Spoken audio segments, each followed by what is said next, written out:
विष्णु जैन जी। विष्णु भाई, बहुत बहुत स्वागत आपका, बहुत बहुत बधाई आपको आज के दिन के लिए। पहले तो सर एकदम गर्दा उड़ा दिए हैं आप।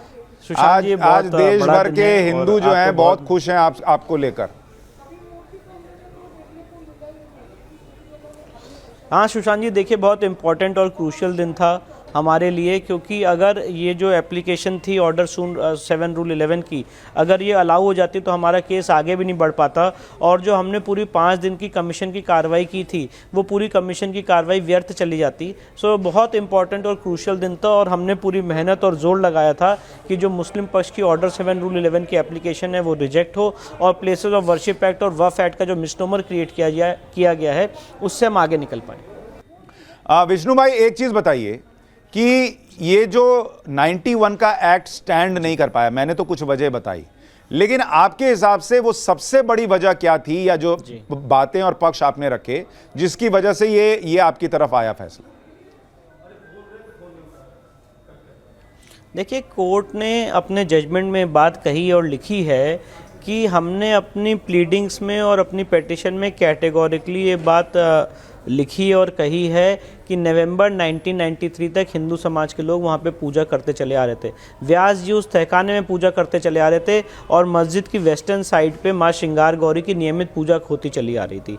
तो इस कंटेंशन के आधार पे प्लेसेस ऑफ वर्शिप एक्ट का बार अट्रैक्टिव नहीं होता है, क्योंकि प्लेसेस ऑफ वर्शिप एक्ट 1991 में आया है, और उसके उल्लंघन करके मुलायम सिंह गवर्नमेंट ने 1993 में, नवंबर 1993 में व्यास जी को उस तहखाने से डिस्पोजेस कर दिया। अगर प्लेसेस ऑफ वर्शिप एक्ट को इतना माना जाता है तो प्लेसेस ऑफ वर्शिप एक्ट तो यहाँ तो हमारे पक्ष में लागू होता है कि आप उन व्यास जी को, हमारे व्यास जी को वापस उस तहखाने में रखिए और माँ श्रृंगार गौरी की पूजा वापस स्टार्ट करिए। और कोर्ट ने अपने जजमेंट में एक बात और लिखी है कि ये सूट कब्जे का नहीं है, पोजेशन का नहीं है, ये सूट इस तथाकथित मस्जिद के अंदर उन जगहों पर पूजा का है जो पूजा नियमित प्लेसेस ऑफ वर्शिप एक्ट आने के बाद भी चली आ रही थी। दूसरी इंपॉर्टेंट बात यह है, अभी मैं आपका सवाल सुन रहा था, ओवैसी साहब ने एक्सचेंज की बात की, तो उस पर मैं एक बात कहना चाहता हूं कि जो आपने बात कही बिल्कुल सही है, एक्सचेंज इस संपत्ति के लिए नहीं था।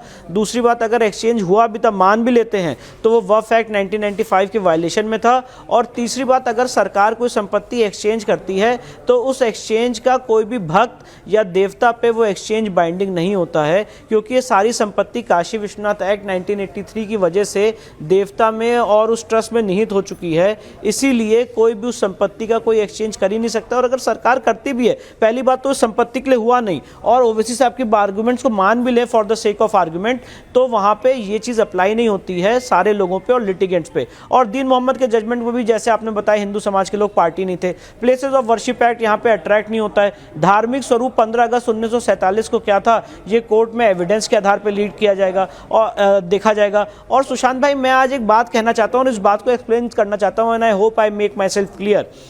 आज पूरी लड़ाई की जड़ क्या है कि आज जो हमने कमीशन की कार्रवाई में शिवलिंग पाया है, और जो हमने अपनी पिटीशन में लिखा है कि वहां पे पूजा होती चली आ रही थी, मुस्लिम समाज के लोगों ने अभी तक अपना केस मेरिट्स पे ओपन नहीं किया है, अपना रिटर्न स्टेटमेंट, अपना हलफनामा तक फाइल नहीं किया है। कोर्ट ने उनको 22 सितंबर तक का टाइम दिया हलफनामा फाइल करने के लिए। वो ये चाहते हैं कि सिर्फ एक लीगल आर्ग्यूमेंट दिखा के केस यहीं पे क्लोज कर दें और इस बारे में आगे फर्दर कोई बात ना हो। मैं तो ये बात कहना चाहता हूं आज आपके चैनल के माध्यम से कि वो शिवलिंग है कि फाउंटेन है, इस बात की तो कोई भी एक जुडिशियल फोरम जांच करेगा ना। वो मैं और आप यहाँ पे स्टूडियो में बैठ के तय नहीं कर सकते हैं, ना वो सड़कों पे तय हो सकता है, ना पार्लियामेंट में तय हो सकता है। उसका एक ही मंच है, court of law. Court of law में जो कोर्ट एक्सपर्ट ओपिनियन मंगाएगी section 45 of Indian Evidence Act के तहत, उसके तहत वो बात तय होगी। पर जब हम ये बात करते हैं कि शिवलिंग की जांच हो, वो कहते हैं नहीं, हमने कह दिया कि ये फाउंटेन है, बस फाइनल वर्ड है, इस केस को यहीं पे क्लोज कर दीजिए, आगे मत बढ़ने दीजिए। यहां से लेके सुप्रीम कोर्ट तक सारा शोर मचाया जा रहा है,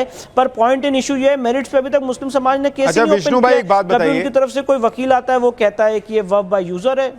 विष्णु भाई, अब कोर्ट ने 91 का वर्शिप एक्ट तो इस पे नहीं माना, 7/11 भी नहीं चला, लेकिन कोर्ट ने यह भी कहा कि आप लोगों को यह सबूत रखने होंगे कि 1993 के पहले या 1993 तक यहां पर श्रृंगार गौरी की पूजा होती थी। वो सबूत है आप लोगों के पास? जी बिल्कुल सबूत है। व्यास परिवार हमारे साथ है और व्यास परिवार इस केस में ओरल एविडेंस देगा कि नवंबर 1993 तक वो उस जगह के कब्जे में थे। और मैं आपको ये भी बात बताना चाहता हूँ सुशांत जी, जो बात मैं आपके चैनल पे बोल रहा हूँ ऐसा नहीं है अगेंस्ट द रिकॉर्ड बोल रहा हूँ। व्यास परिवार की तरफ से मेरे पिताजी ने सुप्रीम कोर्ट में पिटीशन फाइल की थी, जिसमें व्यास परिवार ने कहा था कि नवंबर 1993 में बैरिकेडिंग लगा के प्लेसेस ऑफ वर्शिप एक्ट के वायलेशन में हमें बाहर फेंका गया। पर इस शोर शराबे में वो आवाज़ दब गई। मुझे लगता है कि आपके माध्यम से वो आवाज़ पहुंचेगी और ये सवाल उठेगा कि अगर प्लेसेस ऑफ वर्शिप एक्ट 1991 में आया, जो ये कहता था कि स्थिति जो ये मानते हैं, इनका इंटरप्रिटेशन है सारे लोगों का कि एज इट इज़ रहेगी, तब आपने क्यों 93 में उनको बाहर फेंक दिया तहखाने से? उसी तथाकथित मस्जिद के नीचे वो पूजा करते चले आ रहे थे।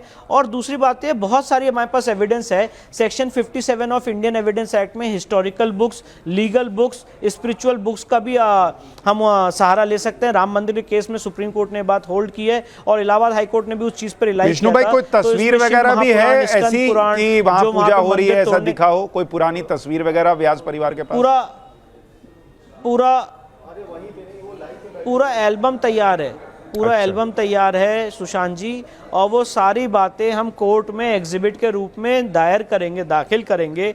ओरल एविडेंस से भी प्रूफ करेंगे, डॉक्यूमेंट्री एविडेंस से भी प्रूफ करेंगे, गवर्नमेंट रिकॉर्ड से भी प्रूफ करेंगे कि इस जगह पे एक हिंदू मंदिर था जिसका विध्वंस करके मस्जिद बनाई गई है और नवंबर 1993 तक हमारी पूजा हो रही थी। जो हमने यहाँ पे पिटीशन डाली, सुशांत भाई, मैं आपके माध्यम से सबको आश्वासन दिलाना चाहता हूँ कि बहुत तगड़ी रिसर्च और मटीरियल्स और सबूतों के आधार पर पिटीशन फाइल की गई है। और अगर इतनी रिसर्च और मुझे लगता है इतना मटेरियल नहीं होता तो आज ये पिटीशन ऑर्डर 7 रूल 11 की अग्नि परीक्षा को पार नहीं कर पाती। इसीलिए ये आज एक बहुत बड़ा दिन है कि आज हमें कोर्ट ने मौका दिया है कि इसमें हम एविडेंस लीड करें। अभी कोई फाइनल वर्डिक्ट नहीं आया है, पर एक रास्ता क्लियर हुआ है कि हाँ, एविडेंस लीड की जाएगी और सारी बातें सूट में एविडेंस के तौर पर डिसाइड की जाएंगी। मैं तो सिर्फ इतना चाहता हूँ और इतनी मांग है मेरी, और कुछ नहीं, इनॉक्वस मांग है, इसका डे टू डे ट्रायल कराया जाए, फास्ट ट्रैक ट्रायल कराया जाए और जो भी बात है हम कोर्ट के सामने साबित करेंगे। और नहीं साबित करेंगे तो जजमेंट हमारे खिलाफ आएगा। हो सकता है मुस्लिम भाइयों का केस हमसे ज़्यादा स्ट्रांग हो, वो आके कोर्ट में उस बात को प्रूफ करेंगे। विष्णु भाई, मेरे 2 प्रश्न और हैं। एक छोटा सा प्रश्न ये है कि मैं ये वर्डिक्ट पढ़ रहा था, इसकी कॉपी, और इसमें हर जगह मुस्लिम पक्ष ने दावा किया है कि 600 साल से वहाँ पर मस्जिद है। तो ये 600 साल से मस्जिद है अगर वहां पर, तो मस्जिद की दीवार पर श्रृंगार गौरी कैसे आई थी? ये कोर्ट नहीं पूछेगा? देखिए, यही बात मैं कहना चाहता हूं, उनके आर्गुमेंट्स हैं जो कोर्ट ने नोट किए हैं। और मुस्लिम पक्ष ने अपने आर्गुमेंट के दौरान एक बात और कही कि ये आलमगीर मस्जिद है जो हमारे बादशाह सलामत औरंगज़ेब ने बनवाई थी, और दीन मोहम्मद के जजमेंट पे भी रिलाई किया। दीन मोहम्मद के फैसले में ही लिखा हुआ है कि हिंदू मंदिर को तोड़ के मस्जिद बनाई गई और ये कभी भी वैलिड मॉस्क नहीं हो सकती है। पर उस समय जो राजा ने कर दिया वो सही है। और सुप्रीम कोर्ट ने राम मंदिर के केस में से कंट्राडिक्टरी फाइंडिंग दी है। उन्होंने कहा है कि अगर सॉवरेन ने, उस समय के राजा ने कोई गलत काम किया है और आज का राजा उसे मान ले, तो वो 1983 के एक्ट से कवर्ड होगा और उसको अनडू किया जा सकता है।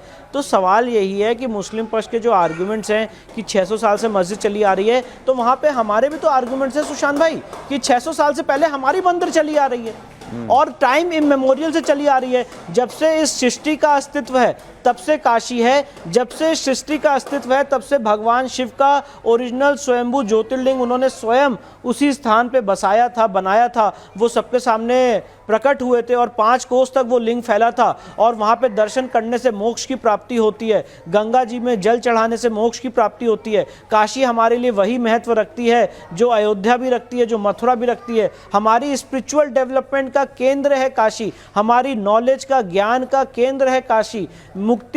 मुक्ति कैसे प्राप्त करें, उस ज्ञान का केंद्र है काशी। इसीलिए आज ये सारी याचिकाएं की गई हैं और इसीलिए पिटीशन की गई है कि काशी के हर एक इंच, और स्पेशली वो जो मंदिर था जहाँ पे ओरिजिनल भगवान शिव स्वयं प्रकट हुए थे और स्वयंभू ज्योतिर्लिंग बनाया था, वो हमारे लिए बहुत महत्व रखता है। और ये सारी बातें सुशांत जी मैं ऐसे ऑन एयर नहीं कह रहा हूँ, मतलब हवा में नहीं कह रहा हूँ, ऑन एयर कह रहा हूँ, हवा में नहीं कह रहा हूँ। उसका कारण यह है कि सुप्रीम कोर्ट ने मुझे आज ये प्रूव नहीं करना है सुशांत जी, इस बात को मैं संजीदगी से कहना चाहता हूँ कि यहाँ पे मंदिर तोड़ी गई। ये तो ऑलरेडी प्रूव्ड है सुप्रीम कोर्ट के जजमेंट से कि यहाँ पे मंदिर तोड़ी गई। ऑनरेबल मिस्टर जस्टिस रामास्वामी का जजमेंट है जहाँ पे काशी विश्वनाथ एक्ट 1983 की कॉन्स्टिट्यूशनल वैलिडिटी को चैलेंज किया गया था। उसके पैरा 1 में स्पष्ट रूप से लिखा है कि यहाँ पे औरंगजेब ने मंदिर तोड़ी और औरंगजेब से तोड़ने से पहले कब कब ये मंदिर तोड़ी गई, कब कब बनाई गई, उन सारी सारी चीज़ों का वर्णन है, कोई भी आदमी जाके उसको पढ़ सकता है। और दूसरी इंपॉर्टेंट बात यह है, सुप्रीम कोर्ट ने यह भी कहा अपने जजमेंट में कि 12 ज्योतिर्लिंग से 5 ज्योतिर्लिंग स्वयंभू ज्योतिर्लिंग है, और उन 5 में से सबसे वेरी फर्स्ट ज्योतिर्लिंग ये आदि विश्वेश्वर का ज्योतिर्लिंग है। तो सवाल ये उठता है, इसके बाद ट्रैवल अकाउंट्स आते हैं, वो भी आपने मुझसे पूछा था कि एविडेंस में आप क्या क्या डालेंगे। राणा पीबी सिंह की किताब है, जेम्स प्रिंसेप की किताब है बनारस इलस्ट्रेटेड, जिसमें अष्टमंडप का मंदिर बताया गया 1832 में, तब तो कोई डिस्प्यूट भी नहीं था। और साथ ही साथ ट्रैवल अकाउंट्स है, इटालियन ट्रैवलर्स है, फ्रेंच ट्रैवलर्स है, जिन्होंने सब हमने पाठशाला में दिखाया भी था विष्णु भाई।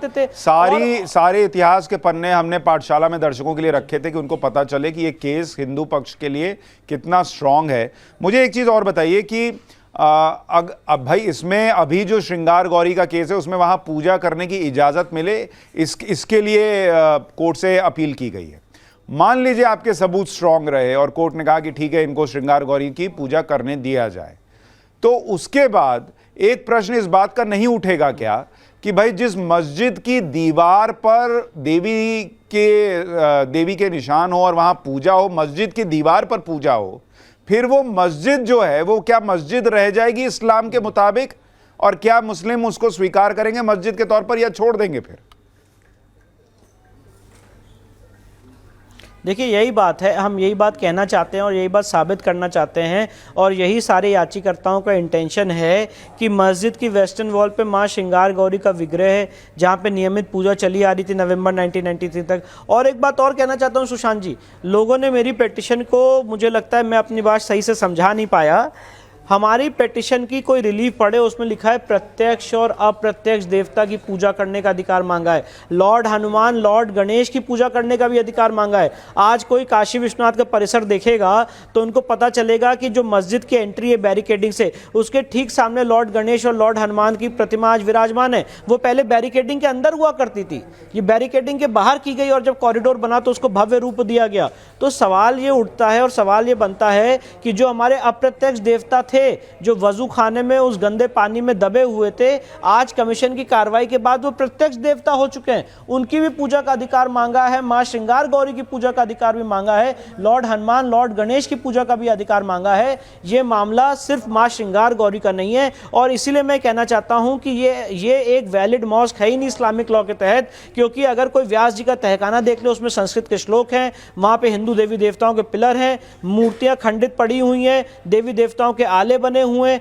ज्ञान व्यापी मस्जिद का कैलेंडर लगा हुआ है जिसके नीचे स्वास्तिक के चिन्ह बने हुए हैं, त्रिशूल के साइन है, गुंबद के नीचे हिंदू मंदिर के शिखर हैं। ये सारी चीजें चीख चीख के एक ही बात कहना चाहती हैं कि इस जगह एक हिंदू मंदिर था, अष्ट मंडप का मंदिर था, जिसको डिमोलिश करके, जिसको कन्वर्ट करके एक मस्जिद का शेप देने की कोशिश की गई। और यहीं पे हिंदू लॉ प्रिवेल करेगा कि एक बार कोई संपत्ति देवता में निहित हो जाती है तो वो समय के अंत तक देवता की रहती है, उसको राजा भी नहीं बदल सकता है। अगर इस्लामिक लॉ ये कहता है, और ये बात बड़ी जल्दी लोगों को समझ में आती है, कि एक बार कोई संपत्ति वक्फ की हो गई तो हमेशा रहती है वक्फ की, एक बार कोई मस्जिद हो गई तो कयामत तक मस्जिद रहती है, पर हिंदू लॉ को भी तो अप्रिशिएट करना पड़ेगा। और जब इन दोनों लॉ में टकराव होगा तो इस मापदंड पे, इस पैमाने पे फैसला होगा कि प्रायर इन टाइम कौन था, कौन पहले आया था और किसकी मंदिर को डिमोलिश किया गया। और उसी लिए हमारी कवायद है, इसीलिए यहाँ पे कोर्ट ने फाइंडिंग दी है कि places of worship act attract नहीं होता है, वक्फ एक्ट अट्रैक्ट नहीं होता है, काशी विश्वनाथ एक्ट इस सारी प्लीडिंग्स को, इन सारे आर्गुमेंट्स को सपोर्ट करता है। और पॉइंट इन इशू ये है कि आज ये मुद्दा हमारी कल्चरल हेरिटेज को रेस्टोर करने का है, हमारी धार्मिक सांस्कृतिक विरासत को रेस्टोर करने का है, हमारी स्पिरिचुअल डेवलपमेंट के केंद्र को रेस्टोर करने का है। इसीलिए ये सारी हमने आज कवायद की और ये सारी रिसर्च की गई।